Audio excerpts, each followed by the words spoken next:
Hello, hello. This is Dan back again after a hot minute. Um, I am just going through making sure that we are visibly live. Yep, looks like that is the case. Um, yeah, so okay. For anyone curious, I am gonna try to cut this up and post it as a video. Maybe even as a short, but I have very little experience with that, so we'll see about that in a bit. Um, all right, so proper updates. I have a number of things to go over. And the way we're going to go over this is sort of like sort of personal, then into version 4, into version 5. Docs mentions in there, and then the last bit will cover like what the project plans are moving forward, and what to expect in the coming weeks. So feel free to drop questions in the chat if you want, and I'll sort of address them as it makes sense to do so. So with respect to personal stuff, I have moved, hence the nonsense in the background. This is going to look much better. So future streams and or videos will look much nicer. No cardboard box, no random wire boxes on the floor either. So pretty exciting stuff there, but that took up about a month of my time, if not more, and is still sort of ongoing, as you can tell. Mark, if you haven't seen the updates, has been sick basically since end of last year into beginning of this year, and we thought it was going to be like, kind of quickly get it taken care of thing. Seems like it might take a little bit. He is on the mend now. He's on the recovery mode, but he's having to kind of take it a little slower. So do anticipate him coming back. Not in the too long future kind of thing, like relatively short term, but when exactly that'll be, not clear at the moment. So I am taking over lead on development, community, all the different things.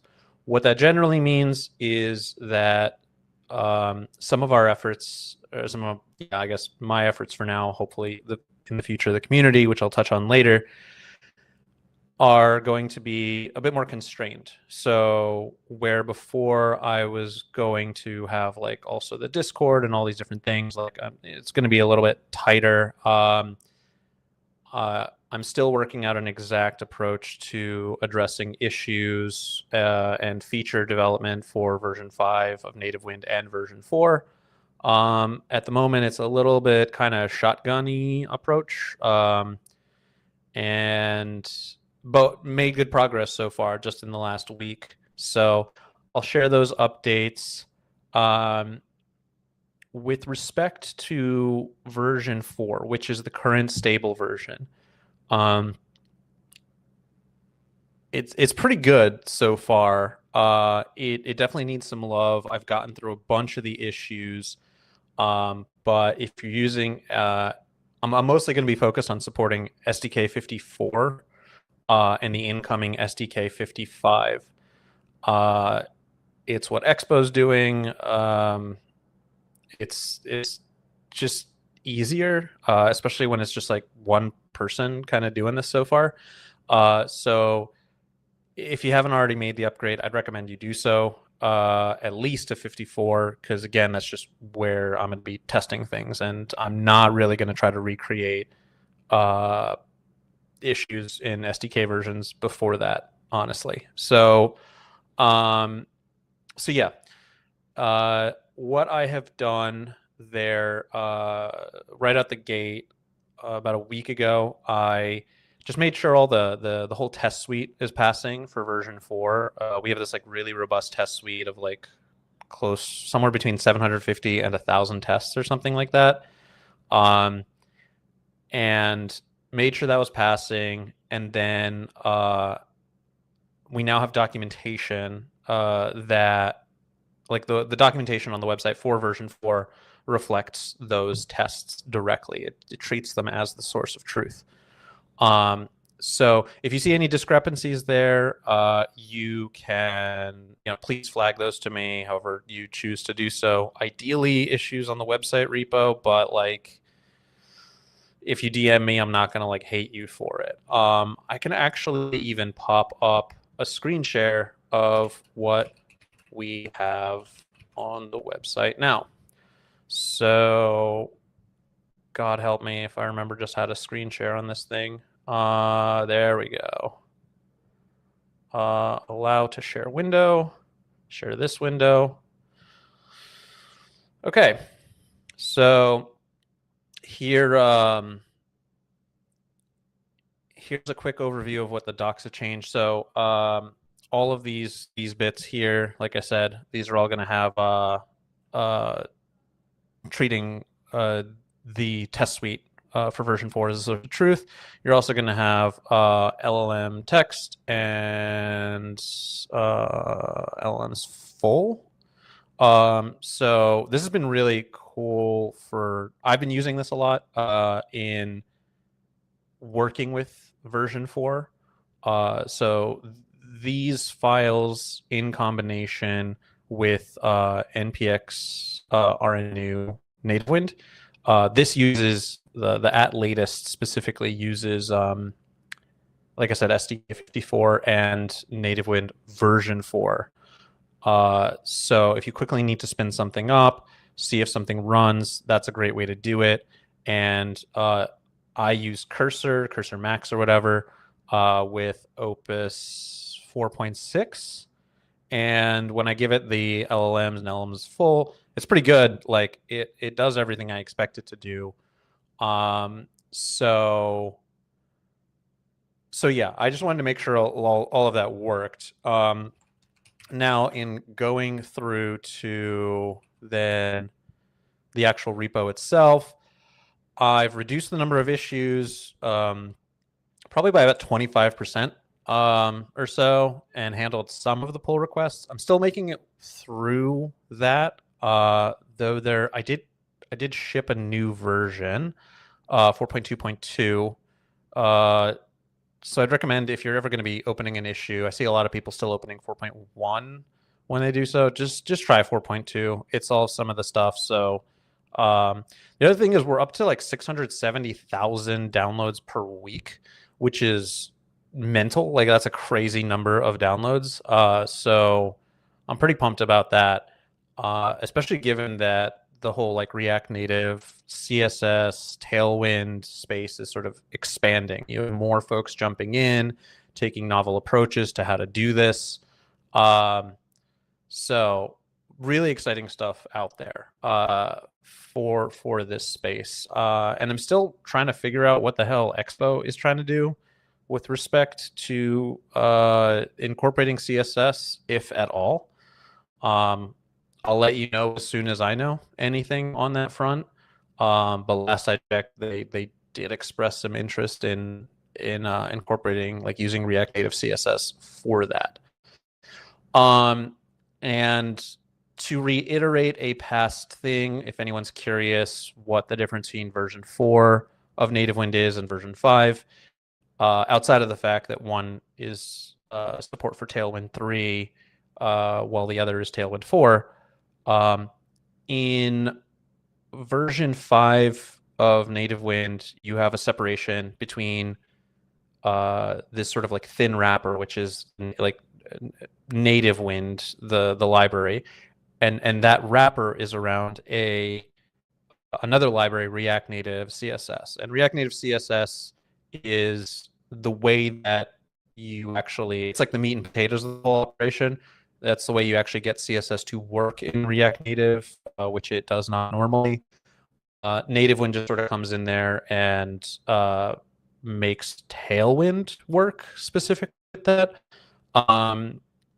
and adds a handful of specific things that are relevant to that React Native, the way React Native does things, such that you expect to work in Tailwind can work there. So I'll go into it in a. There's a whole mess of videos that like the last week of working on stuff has made me really bullish on making a series of videos. There's a lot to explain here, not only in how Nativewind works and React Native CSS works, but also in how React Native just generally works. Yeah, it's a trip. So I really want to make some more videos about that, and would appreciate feedback on the formats I'm going to try out to explain some of it. Yeah.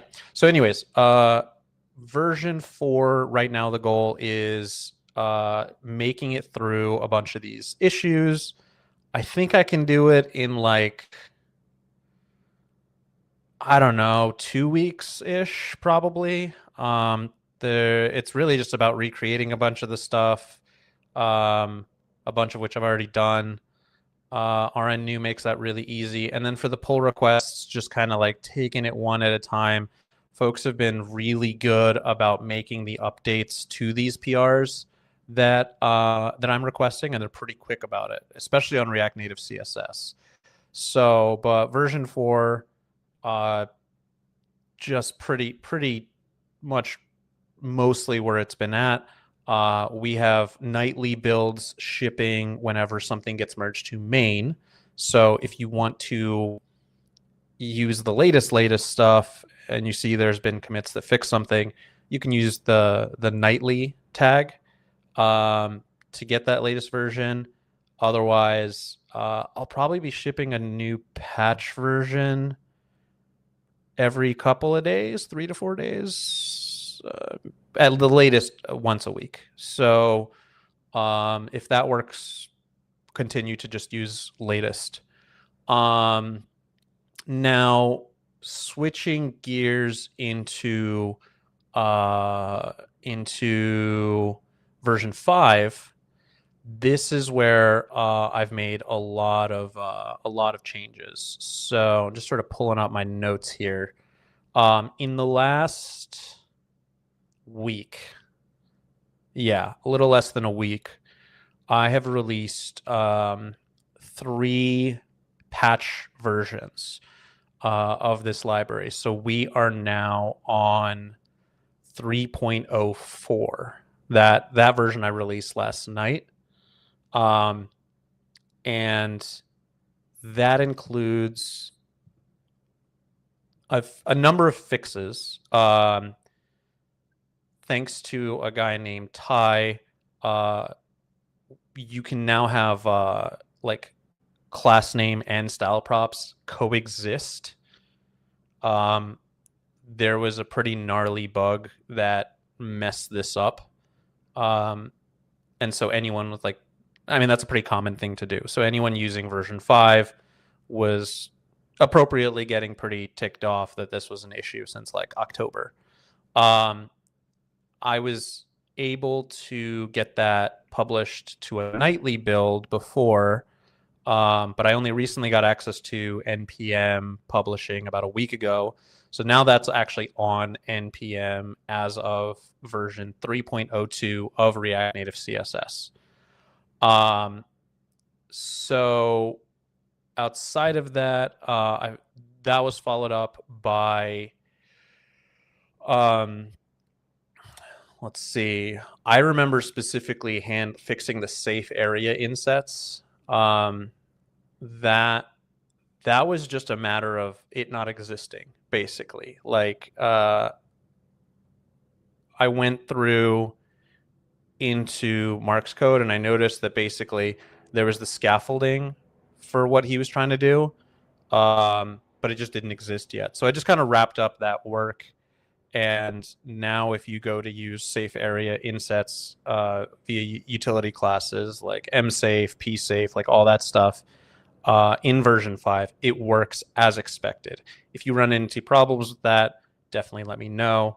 I also fixed a CI for both version 4 and version 5. Those are 2 dedicated CI flows now. Not that that matters to y'all, but like makes my life a lot easier. Then what else?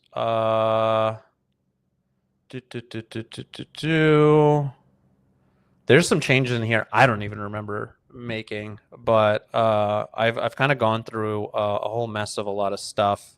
Um, so I definitely fixed, what was it, 2 days? Yeah, last night I fixed an issue with the button component where um, actually, to be fair, I merged a PR for this. So big thanks to the person who opened that PR, whose name I do not remember, but you can look it up. I'll mention it in the next state of Nativewind. But basically, what was happening is button has props and their styles.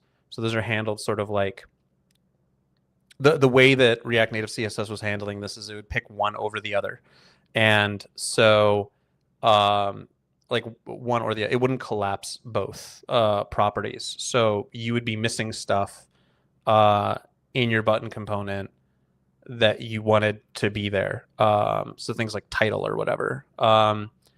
Now that is actually handled correctly as a version 3.0.4. And otherwise, I think there was just like an issue with like argument ordering. Like it was basically like a syntax error in React Native CSS that someone flagged and felt like a quick merge, quick win. But it was causing a lot of frustration because discovering that problem is rather challenging. You have to kind of really dig into what React Native CSS is doing, and that's where you would see it as an issue. So that's resolved. Definitely reduced a whole bunch of the issues down for React Native CSS, but still have some to go. So I'll be similarly going through that. This one here also is like there's a whole bunch of changes that just haven't been pushed out. So every couple of days, like I said, I'll be releasing and a new version, and so you'll see a couple of these sort of go in with each respective release. Definitely narrowed down a lot of the pull requests. We got just 2 drafts here from Mark, which I'm sure like I'll dig into if he didn't already address them. Some dependency bot stuff, and then there's really only like 3 PRs at the moment. Then so I'm keeping pace with this stuff. I'm at a good place with the PRs for React Native CSS.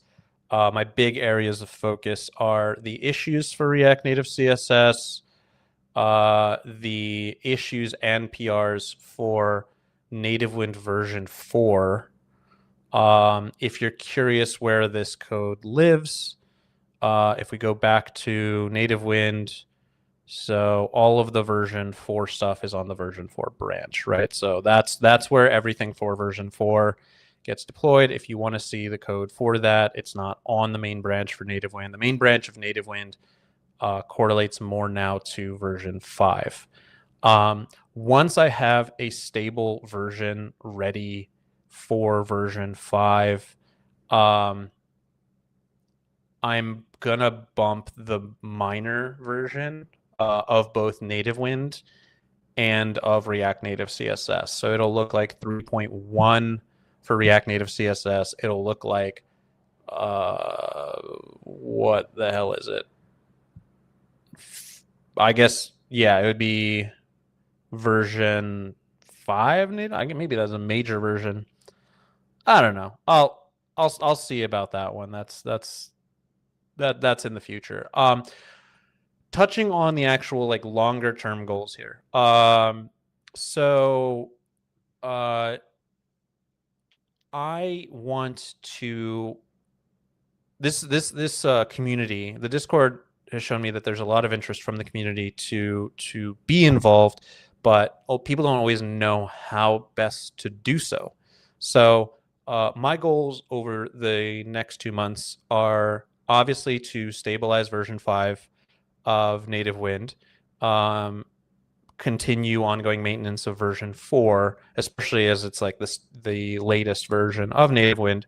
So doing that, But also, I want to um, shift a lot of the ability for the community to work and contribute and ideally maintain Nativewind and React Native CSS. That doesn't mean that Mark or I are going away. It just means that there's a lot of fucking stuff that goes into making these things work. So I want to make it as straightforward as possible for folks who care to actually be able to contribute to this project. So that'll be a parallel focus. And if you have any feedback where you're like, hey, I want to contribute, but I don't know where to start, or I don't know how this works, definitely let me know about that, because it helps me focus on the areas where um, attention is needed the most. So that's kind of my overall goal over the next like 3 months. And inside of that time, I expect to ship, stable versions of all of this stuff. Um, yeah, I'm not going anywhere. I don't have any plans on getting sick, and so you can definitely expect more like quicker review times and getting eyes on things. No one's vanishing. It's just before the dynamic was kind of like, Dan, you handle a lot more of the community side stuff. Mark, you handle like more of the like pushing through and trying to get version 5 truly across the line. And now it's just kind of like I have to do both. So the upside from that is more regular communication. The downside is I kind of have to learn a lot of the stuff that that Mark was working on with the version 5 migration. Um, so I'm happy to share all those learnings with y'all if that's an area of interest. There's a lot of really cool stuff going on. And it's making me aware of an increasing amount of cool stuff that still can play out through the rest of the year, depending on kind of where the React Native ecosystem, the Expo ecosystem, ends up going.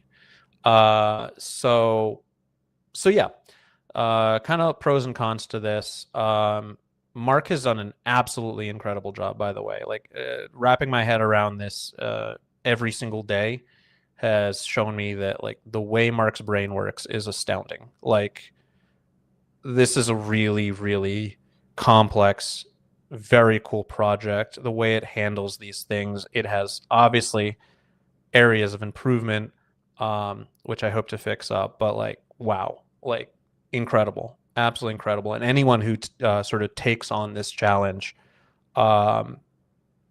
making Tailwind or even just CSS function within the React Native ecosystem, my hat's off to you. Like that is a tremendous undertaking.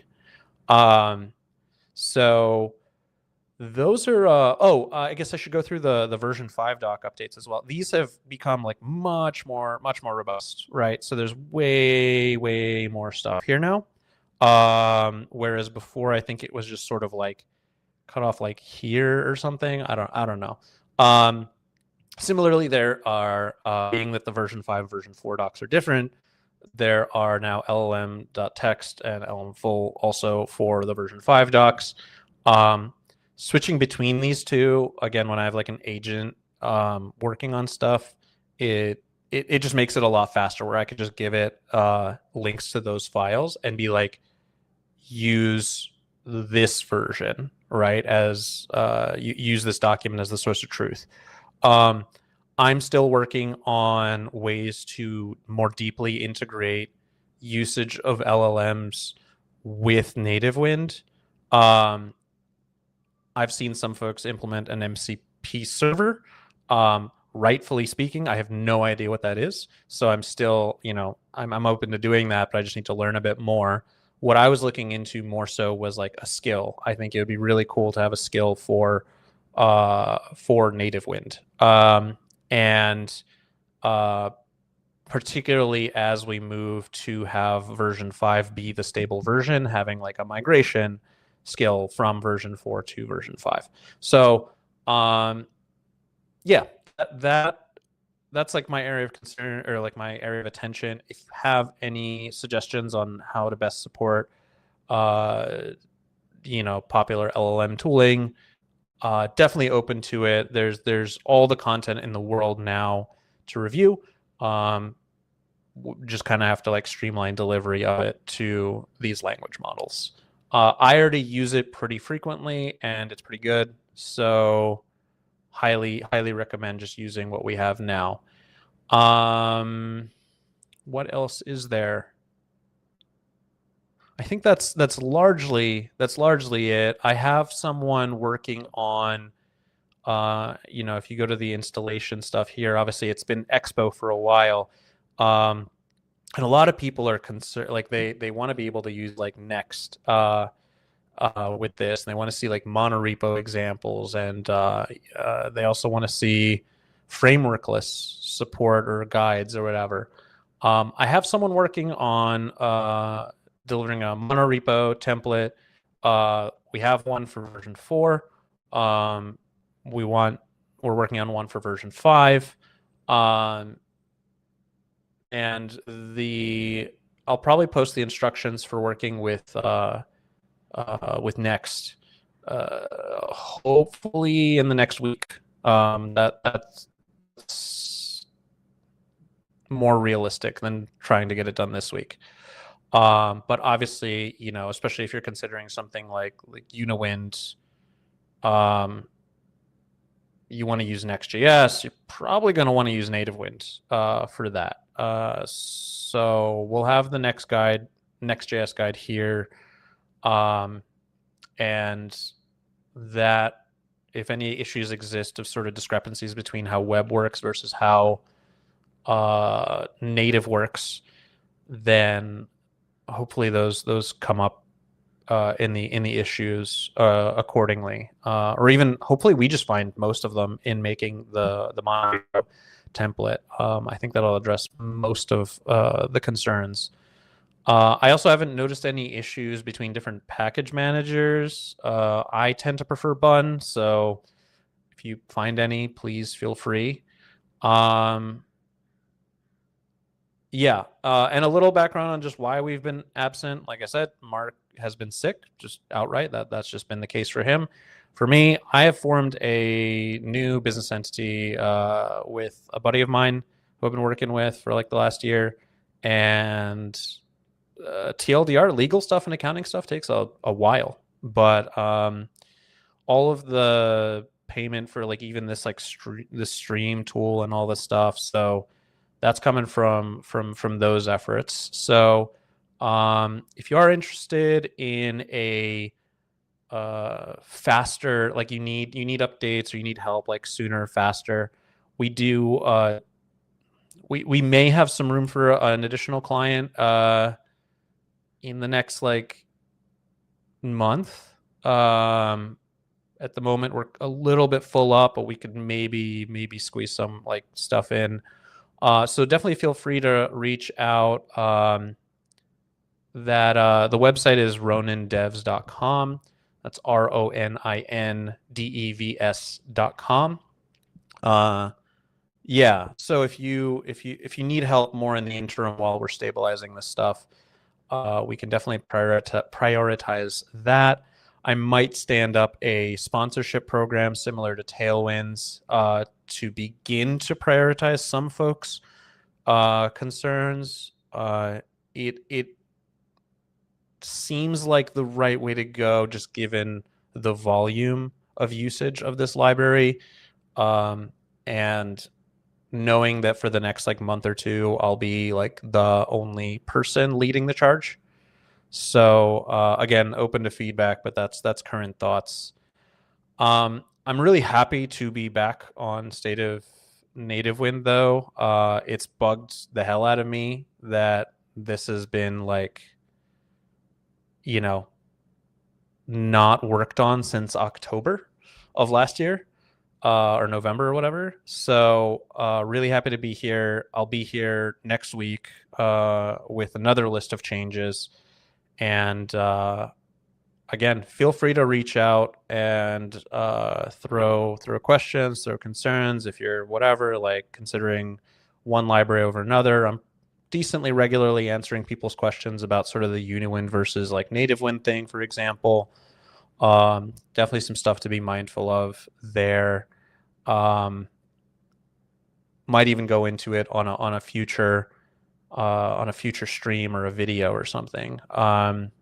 And for what it's worth, Yatsik and I are good friends. I think the world of him. And funny enough, he did come to me last year at App.js and suggest this exact project. So I'm glad to see that it's come together, and I'm rooting all the whole way. I love seeing the progress on that project. So yeah, I guess with that said, I will see y'all in the next one, and hope everyone has a great day.